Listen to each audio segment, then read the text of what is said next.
ஓம் ஆதிமா சிவசக்தி போற்றி. ஓம் ஓம் நமோ நாராயணாய. அனைவருக்கும் வணக்கம்ங்க. உங்கள் அனைவரையும் இந்த 306வது சிறப்பு பதிவு upgrade your self to 4th and 5th dimensions இப்போது அல்லது எப்போதும் இல்லை என்னும் சிறப்பு பதிவில் சந்திப்பதில் மிக்க மகிழ்வடைகிறேன். நான் சித்தர் கீதா, மதுரையில் இருக்கிறேன். நான் 17 ஆண்டுகளாக அம்மன் ஆதிமா சக்தி மற்றும் ஆதிசிவன் மூலமாக சைக்கிக் ரேக்கி எனப்படும் உயரக ரேக்கி சிகிச்சையை செய்து வருகிறேன். செய்வது அனைத்தும் அம்மன் தான். சித்தர் என்று கூறப்படுவதும் அவர்கள்தான். நான் அவர்களின் கருவியாவேன்.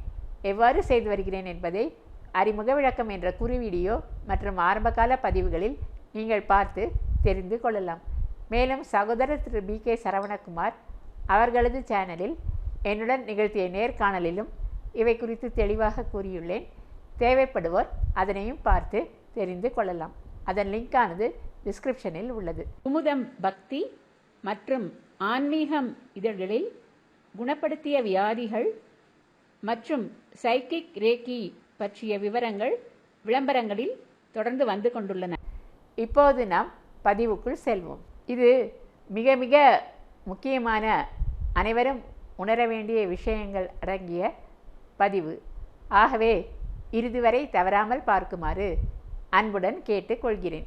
நாம் ஆறறிவு கொண்டவர்கள் என்று எவ்வாறு அறியப்படுகிறோம் என்றால், கண், காது, மூக்கு, நாக்கு, தோல் ஆகிய ஐம்புலன்களால் வரும் பார்த்தல், கேட்டல், சுவாசித்தல், நுகர்தல், சுவைத்தல், தொடு உணர்ச்சி ஆகிய 5 புலன்களும் 5 அறிவு கொண்ட விலங்குகள் போல் நமக்கும் உண்டு. ஆனால் 6வது பகுத்தறிவு என்ற ஒன்று, 6th சென்ஸ், மனிதனுக்கு மட்டுமே உண்டு. நாம் காணும் பொருட்கள் எல்லாமும் நீளம், அகலம், உயரம் என்ற முப்பரிமாணத்திற்குள் அடங்கி விடுகிறது. ஆகவே ஸ்தூலமாக காண்பவை போல் நம் உடலினை மட்டுமே நம்மால் பார்க்க முடிவதால் நாம் உடல் என்று தவறாக நினைத்து விடுகிறோம். பிறப்பு, வளர்ச்சி, முதுமை, மரணம் என்ற சுழற்சி சக்கரத்தில் சிக்கும் நாம் ஐம்புலன்களால் வரும் பேராசை, காமம், கோபம், பற்று, நான் என்ற அகங்காரத்தால் உள்ள அகம்பாவம் இவற்றுடனே வாழ்ந்து நமது 3 பரிமாண வாழ்க்கையை முடிக்கின்றோம். ஒரு சிலரே விழிப்புணர்வு அடைந்து நான் உண்மையில் யார் என்ற தேடலுக்கு உட்படுகிறார்கள். அப்போதுதான் அவர்களின் ஆஞ்ஞா சக்கரம், அதாவது 3வது கண், அதாவது இரு புருவங்களுக்கு மத்தியில் உள்ள 3வது அகக்கண் அல்லது ஞான கண் செயல்பட ஆரம்பிக்கிறது. அதுவே சிற்றபை அல்லது பொற்சபை என்றும் அழைக்கப்படுகிறது. அதுவே 4வது பரிமாணம், அதாவது ஆன்ம விழிப்புணர்வு தூண்டப்படுவதற்கான அறிகுறி ஆகும். அப்போது உடல் உணர்வு குறைந்து சூட்சும உலகமானது திறக்கிறது. அது மனபலம் பெருகுவதற்கான அறிகுறி ஆகும். 5 புலன்களையும் அடக்கினாலே 6வது அறிவு, இறைவன் தந்ததன் காரணத்தை உணர முடியும். அப்போதுதான் மேல் செல்லக்கூடிய 4வது 5வது பரிமாணங்கள் பற்றி உணரவே முடியும். 4வது பரிமாணம் செல்ல செல்ல மனம் அமைதியாகும். அப்போது இன்ட்யூஷன், அதாவது உள்ளுணர்வு அதிகம் ஆகும். மைண்ட் ரீடிங், அதாவது அடுத்தவர் மனதில் ஓடும் எண்ணங்களை புரிந்து கொள்ள முடியும். பலருக்கு உள்ளுணர்வு ஏதோ நடக்கப் போகிறது என்பதை முன்கூட்டியே அறிவிக்கும்.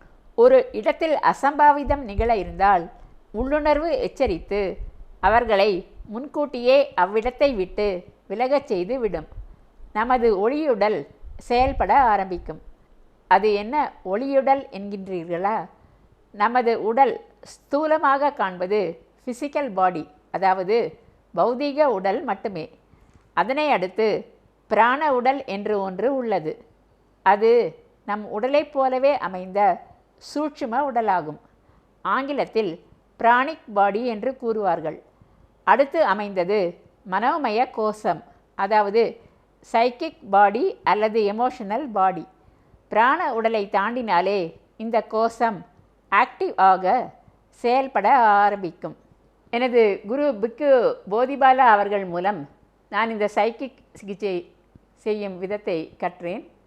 அதற்கு முதலில் என்ன தகுதி தேவை என்றால், நாம் நமது பிராண உடலை 100 to 150 அடி வரை அவர் விரியுங்கள் என்று சொன்னால் விரிக்க வேண்டும்.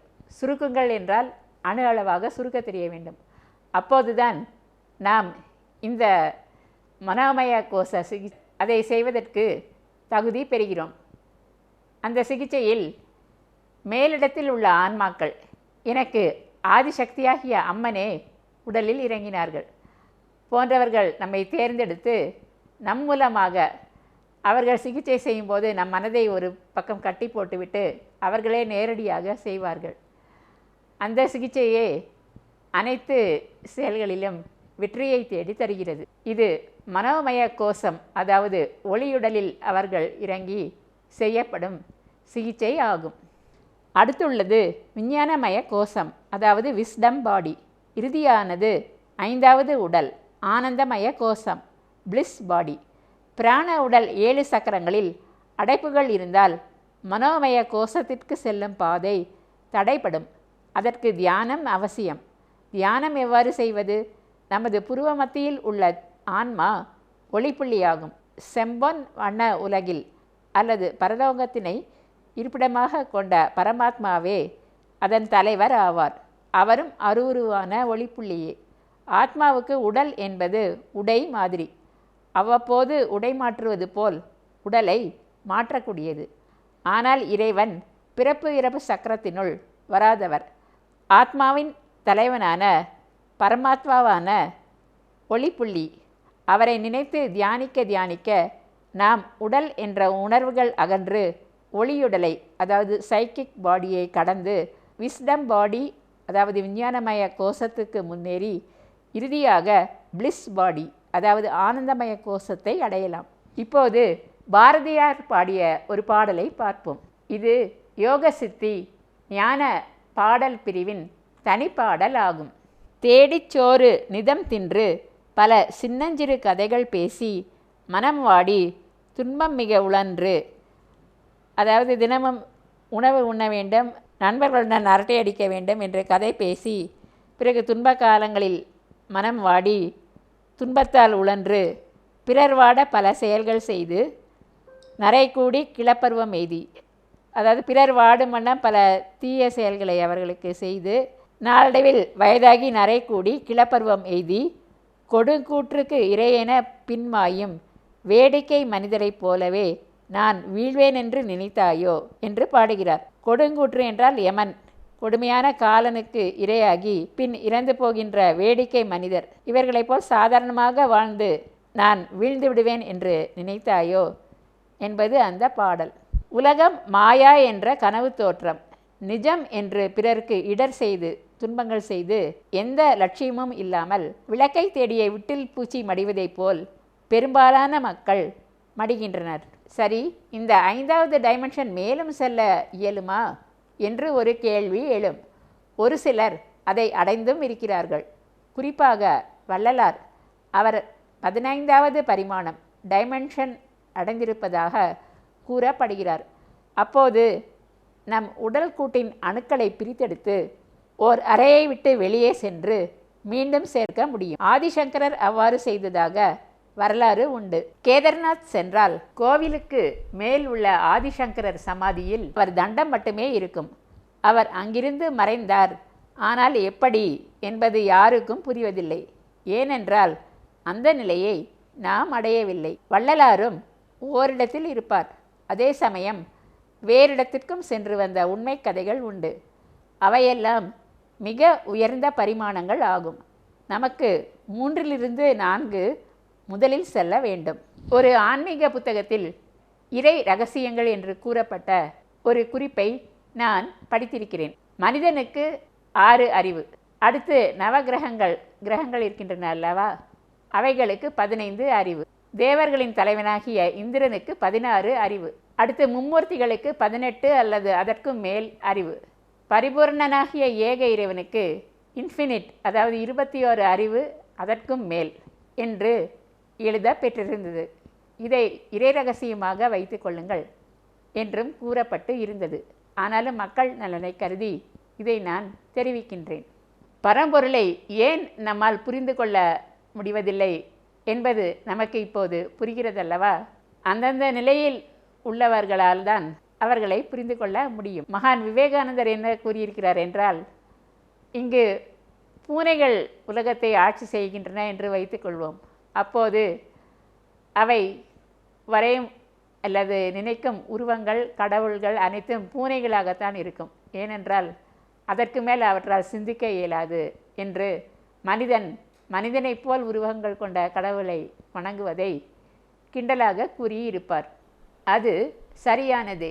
ஏனென்றால் அதற்கு மேல் அவனால் சிந்திக்க இயலாது. சத்தியயுகம் மற்றும் பொன்யுகம் சமீபத்தில் வர இருக்கிறது. அதற்கு செல்லும் 4வது 5வது பரிமாண ஞானம் சாதாரணமான ஒன்றுதான். புருவமத்தி தியானம் மற்றும் ஐம்புலன் அடக்கம். ஐம்புலன்களால் வரும் அரக்க குணங்களான காமம், கோபம், பற்று, பேராசை, அகங்காரத்திலிருந்து விடுபடும் வழி. அதுவே 4வது பரிமாணத்துக்கான வழி.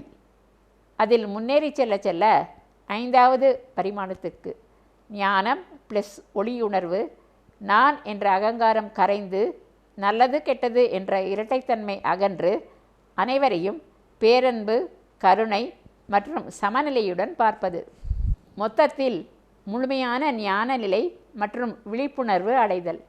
இதற்காக முயற்சிக்க நினைப்பவர்களுக்கு இந்த 3வது நிலை எவ்வாறு, 5வது இறுதிநிலை எவ்வாறு என்பதை கூறி மனிதர்களை தேவர்களாக மாற்ற இவ்வாறு மாறுதல் அவசியம் என்று கூறி இப்பதிவை நாம் நிறைவு செய்வோம். இதிலுள்ள 3D 5D வரைபடத்தை எழுதியோ அல்லது ஸ்க்ரீன்ஷாட் எடுத்து சேவ் செய்து பிரிண்ட் செய்து கொண்டோ இதில் எந்தெந்த நிலைகளில் நீங்கள் உள்ளீர்கள், எவ்வாறு இறுதிநிலை இருக்க வேண்டும் என்று பார்த்து கொள்ளுங்கள். 13 முக்கிய விஷயங்கள். முதலாவது, நான் என்ற அகம்பாவம். அது மறைந்தால் இன்ட்யூஷன் எனப்படும் உள்ளுணர்வு அதிகரிக்கும். மைண்ட் ரீடிங், அதாவது எதிரில் உள்ளவர் மனதை அறிய முடியும். ஃபியர், பய உணர்வு. அது மறைந்து கருணை, அன்பு உருவாகும். அடுத்து, உலகாதாய பொருட்களின் மேல் உள்ள அட்டாச்மெண்ட், பற்று, மண், பெண், பொன், பாசம், குடும்பத்தில் உள்ளவர்கள் மேல் உள்ள பாசம், மேலும் மற்றவர்கள் மேல் காட்டும் அன்பு. இவர்கள் அல்லது இந்த பொருட்களை எல்லாம் ஒரு நாள் நாம் விட்டுவிட்டுத்தான் செல்ல வேண்டும். அப்போது கடவுள் தொடர்பு இருந்தாலே முன்னேற முடியும். இல்லாவிட்டால் பூமியிலேயே பேயாக அலைய நேரிடும். அடுத்தது, லாஜிக், தர்க்கம், வாதம் செய்து தான் பண்ணுவது சரி என்று புரிய வைப்பது. ஆனால் தேவையானது விஸ்டம், தெளிவு.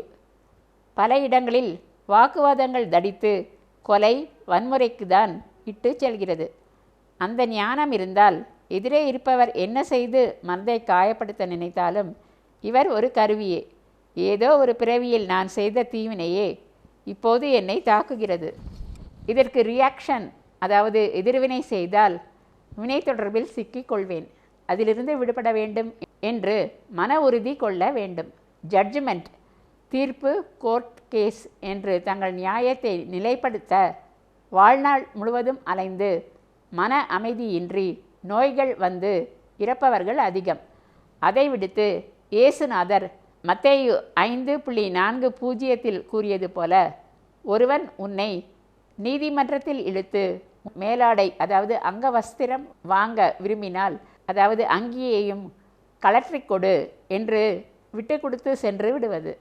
அதாவது அக்செப்டன்ஸ், ஒத்து போதல். அடுத்தது கண்ட்ரோல், கட்டுப்பாடு.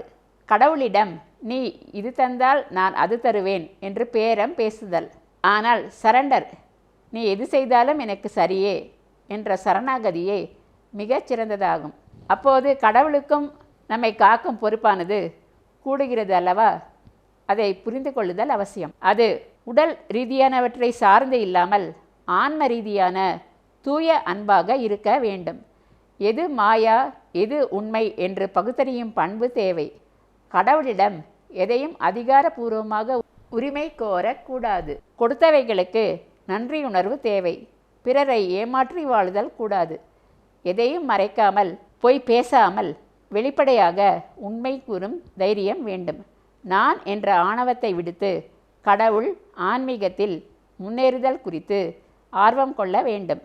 யாருக்கும் அல்லது எந்த தீய வழக்கத்துக்கும் அடிமையாக கூடாது. சமீபத்தில் பேப்பரில் பார்த்தேன், ஏதோ ஒரு ஆன்லைன் வீடியோ கேம் அதற்கு அடிமையாகி 12, 14, 16 வயதுடைய 3 சகோதரிகள் அதற்காக பெற்றோர் கண்டித்ததால் இந்த விளையாட்டை எங்களால் விட முடியாது என்று கூறி 9வது மாடியிலிருந்து குதித்து தற்கொலை செய்து கொண்டு உள்ளார்கள். அந்த அளவுக்கு மனிதனின் மனமானது பலவீனமாக உள்ளது.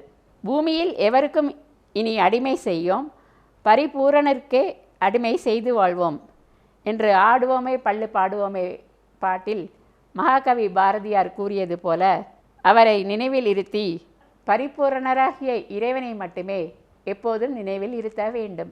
இறுதியாக பிடிவாதம் தான் சொல்வது சரி என்று எண்ணாமல் ஒளிமயமான இறைவன் கூறும் வழி நடந்து முழு விழிப்புணர்வு அடைய வேண்டும். இந்த கலியுக முடிவும் சத்தியுக ஆரம்பமும் தோன்ற இருக்கும் இடைப்பட்ட 100 ஆண்டுகள் காலம் தற்சமயமே 80 ஆண்டுகளுக்கு மேல் முடிந்துவிட்டது. அதில் நாம் இருக்கிறோம். இப்போது நாம் இந்த 4வது பரிமாணத்தை நோக்கி கட்டாயமாக அடியெடுத்து வைத்து தான் ஆக வேண்டும். இன்னும் மிக குறைந்தபட்சமாக 10-20 ஆண்டுகளே உள்ளன. இப்போது நாம் முயற்சி செய்யவில்லை என்றால் பின்னர் எப்போதும் நாம் மேல்நிலை செல்வதற்கான வாய்ப்பு கிட்டவே கிட்டாது. ஆகவே புருவமத்தி தியானத்தை இன்றே துவங்குங்கள். அதுவே உங்களை 5வது பரிமாணம் வரை மேல்நிலைக்கு இட்டு செல்லும். அது இட்டு செல்வது தங்கம், வைரம், வைடூரியம் என்று கொட்டி கிடக்கும் சத்திய யுகத்திற்கு. தங்க செங்கற்களால் கட்டப்பட்ட மாளிகைகள் அங்கு இருக்கும். ஆனால் அங்கு வசிக்கும் மக்களுக்கோ திருட வேண்டும் என்ற எண்ணம் மனதில் துளியும் எழாது. அங்கு காமம், கோபம் என்ற எந்த ஒரு தீய விகார எண்ணங்களும் வராது. ஏனென்றால் இந்த பிறவிலேயே நாம் தூய்மை அடைந்து விடுகிறோம். அடுத்த பிறவிக்கு, அதாவது அந்த யுகத்திற்கு செல்ல நாம் தகுதிப்படுத்தி கொண்டு இருந்தால். இப்போது 1 பவுன் தங்கம் வாங்குவது என்பது சாதாரண மற்றும் நடுத்தர மக்களால் நினைத்து கூட பார்க்க இயலாததாகிவிட்டது. அந்த மாதிரியான காலம் இல்லை. இதனால் பல திருட்டுகள், கொலைகள் ஆகியவையும் ஏற்கனவே நடக்க ஆரம்பித்து விட்டன. ஏனென்றால் இது கலியுக முடிவு. அநீதிகள், அராஜகங்கள் அதிகரிக்கும் காலம். ஆகவே இந்த நிலையுணர்ந்து நாம் இதிலிருந்து விடுபட்டு தனித்திருந்து அடுத்த யுகம் செல்வதற்காக நம்மை தயார்படுத்தி கொள்ளுதல் அவசியம் ஆகும். ஓம் சாந்தி, ஓம் சாந்தி, ஓம் சாந்தி.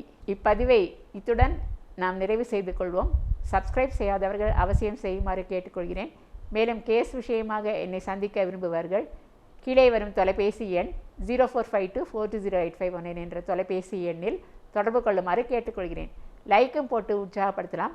கமெண்ட்ஸிலும் தங்கள் கருத்தினை தெரிவிக்கலாம். இதுவரை பொறுமையாக பார்த்த உங்கள் அனைவருக்கும் எனது மனமார்ந்த நன்றிகள். வணக்கம்.